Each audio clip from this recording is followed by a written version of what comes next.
Does it seem strange that Bryan Kohberger has no apparent motive, no connection to the victims, and no apparent history of ever being to the house at 1122 King Road? Yet, he's the only suspect. If you're watching this video, then you're probably already familiar with the tragic crimes that occurred at the University of Idaho involving 4 college students who lived in the same house in Moscow, Idaho, just off of campus. Now, I first started following this story when it first aired, and it really hit kind of close to home for me because I myself have a student who moved away to college this year. So the story really caught my attention. I'm going to do a number of videos based on my opinion about all of the research that I've done. And I'm going to talk about the crime scene, the timeline, the investigation, and all the characters kind of in this story in more of a common sense sort of way. But in this video, I'm going to focus on Bryan Kohberger. So, Bryan Kohberger was an intellectual. He was very educated. He was working on his PhD at Washington State University, which is about 15 minutes from the University of Idaho, to give you some perspective of distance. He was tied to the crime with DNA that was found at the crime scene. And he also drove a white Hyundai Elantra. They also reported that cell phone towers in the area had detected his phone in that general area the evening of the crimes, as well as in the past. The first red flag for me was the obvious. Who drives their own personal vehicle directly to a crime scene if it's been pre-planned? Bryan Kohberger knows that there's cameras everywhere. Why would he drive his own personal vehicle to the crime scene? Now, there was no DNA found in his vehicle, which we would assume that he was driving that vehicle immediately after he committed these crimes, since this is the vehicle that they were looking for in the photo from the gas station video in the area. So he brutally took the lives of 4 victims, with a sharp-edged object, and then went out and got directly in his car, and there was no trace of any DNA from any of the victims in his car. There also wasn't any trace of DNA from the victims in his apartment, or his parents' house, or his office at Washington State University. And then what about the sheath for a K-bar knife, of which touch DNA belonging to Bryan Kohberger allegedly was found on the button snap of the closure of the sheath? And it was a very small amount of touch DNA.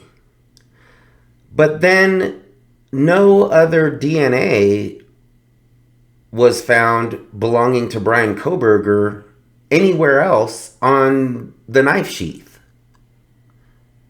Which, I don't understand how the touch DNA could have only gotten onto the button of the knife sheath without being anywhere else on the knife sheath. So I'm going to give you all a common sense summary of all of the information that I've researched about Bryan Kohberger. And once you hear the information in a very common sense, simple sort of way, you might look at this crime a little differently. So let's start from the beginning. They're telling us that Bryan Kohberger, a 28-year-old PhD student from Washington State University who's working on his doctorate in criminology, drove his own vehicle to a house in which he was planning on taking the lives of multiple victims, and just drove his own car to the crime scene. So he's not familiar with this house, but he gets into the house, takes the lives of 4 victims in 2 separate bedrooms on 2 different floors in the dark with a sharp-edged object in approximately 10 to 15 minutes. At some point, while committing these crimes, Bryan Kohberger apparently dropped the sheath to the weapon that he was using. I've seen reports that of some people saying that they believe that the sheath might have flown out of his pocket as he was taking the knife out of the sheath inside Maddie's bedroom. But where I get hung up on that is, why would Bryan Kohberger enter the house empty-handed? So why would he enter the house with the weapon still in the sheath? He doesn't know who he's going to encounter when he comes through that door. So he doesn't know if he's going to run into somebody immediately, or he doesn't know where these people are at inside the house. So why would he enter the house without his weapon in hand? It doesn't make sense that he would wait until he got all the way upstairs to pull out the weapon. It seems that he's moving around this house rather efficiently, considering that he doesn't know the layout of this house, and also he doesn't know how many people are in this house. And also you have to add the element of the dog barking. So he obviously knows there's a dog in the house as well. But he seems to be moving around rather efficiently. So when he's finished taking the lives of 4 victims, then he just casually walks past Dylan and walks right out of the sliding glass door towards the back, where he just walks to his car without being seen or leaving any trail. Hops in his car and just drives away while he's turning on his cell phone. So there's no eyewitnesses. There's no security camera surveillance. There's really no trail. I mean, there's really no proof or evidence that he was ever inside of that house, other than this speck of touch DNA that is found on a movable object. And by movable object, I mean that knife sheath could have, technically, it could have come from anywhere. We don't really know where that knife sheath came from. It's an object that could be moved easily. It's not part of the structure. So it could have easily been brought into the house. The brutal manner in which these crimes were carried out,